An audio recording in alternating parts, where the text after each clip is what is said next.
Hi అండి, నేను ఐజక్ని. ఈరోజు హెయిర్ ట్రాన్స్ప్లాంట్ అయ్యి 65th డే. సో ఇక్కడండి హెయిర్ ట్రాన్స్ప్లాంట్ అయింది. సో మీరు చూడొచ్చు కండిషన్ ఎలా ఉందో. హెయిర్ గ్రోత్ కనిపిస్తుందండి.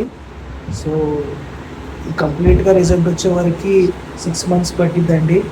సో 9 months వరకు 2 times హెడ్ బాత్ చేయాలండి. మార్నింగ్ ఈవినింగ్ బయటకు వెళ్ళేటప్పుడు డస్ట్ ప్లేసెస్ని, డైరెక్ట్ సన్ ఎక్స్పోజర్ని అవాయిడ్ చేయాలండి. సో కోమ్ చేయడానికి చేశారండి, అంటే నెయిల్స్ కానీ అవి కానీ ఏ తగలకుండా కాపాడుకోవాలని చెప్పారండి. సో అవన్నీ కాపాడుకుంటే బెటర్ రిజల్ట్స్ వస్తాయండి. బ్యాక్ సైడ్ మీరు చూడొచ్చు డోనర్ ఏరియాలో.